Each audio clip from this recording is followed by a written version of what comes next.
Good evening, traveler. You've wandered into myth-taken dreams, a place where timelines tangle, truths wobble, and bedtime stories rewrite history just enough to make it magical. Each tale unfolds from a library that never existed, where historians whisper with poets and facts arrive fashionably late. Tonight, we unspool another tale from the flickering archive because bedtime deserves a version of history to pique the imagination. So fluff your pillow, turn down the logic, and lean into the lore. Once upon a time in a land far, far, far away. We're talking about really far, like you could walk there if you were a brontosaurus and had nothing else to do for 100 million years far. There was a party. A big party. Dinosaurs were the life of it, obviously. They were loud, they were enormous, and they were very good at stepping on things by accident, which made the party all the more exciting. But here's the thing.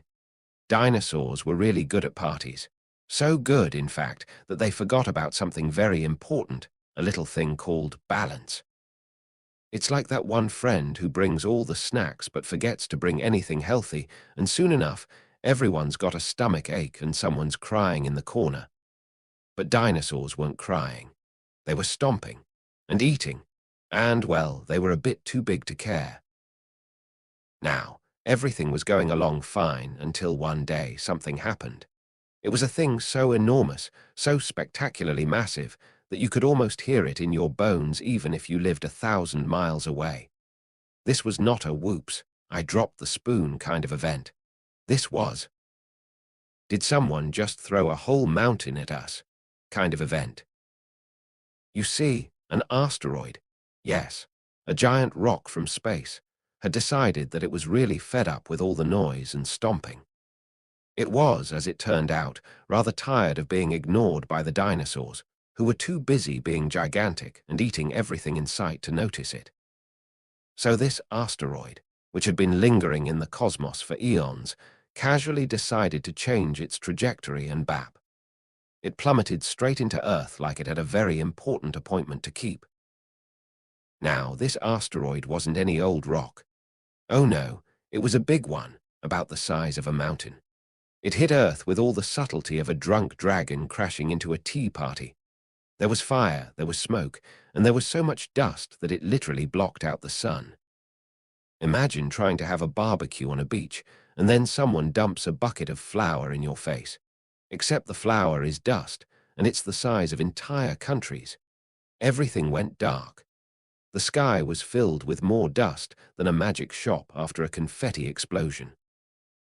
The dinosaurs, well, they weren't really sure what was going on.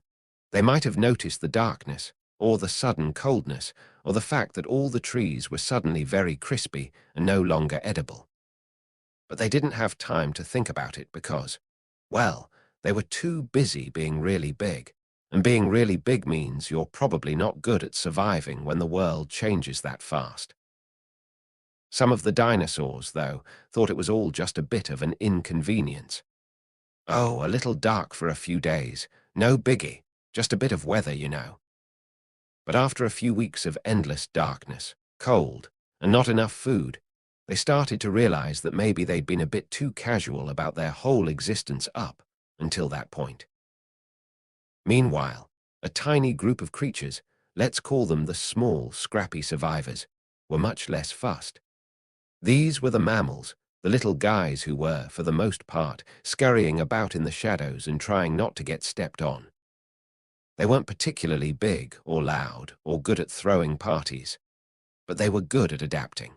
They could live without a giant pile of food, they could find shelter in the cold, and most importantly, they could wait out really bad weather.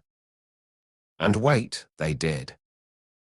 While the dinosaurs, those proud, thunderous giants, were still looking around and wondering where the party snacks had gone, the mammals quietly went about their business. Slowly, over thousands of years, which is a long time, even if you're a mammal with a short attention span, the planet began to recover, and eventually, the mammals, who were far less noisy than their predecessors, became the new rulers of the land. And what of the dinosaurs? Well, some of them, like the poor, misunderstood T-Rex and its friends, just couldn't cope with the changes. They were too big, too dependent on the old ways of doing things. Some of them didn't make it. Some, however, decided that being less dinosaur-like and more bird-like might just be the way forward. And that, my dear reader, is how we ended up with chickens. Yes, chickens. So, in the end, the dinosaurs' gigantic party had to come to an end, not because they weren't fun, they were, but because sometimes, when you throw a party with no thought for the hangover, the universe steps in and says, right, enough of this. And the mammals? Well, they're still here, watching the occasional dinosaur movie and thinking, we're doing okay. The end, or perhaps the beginning, again.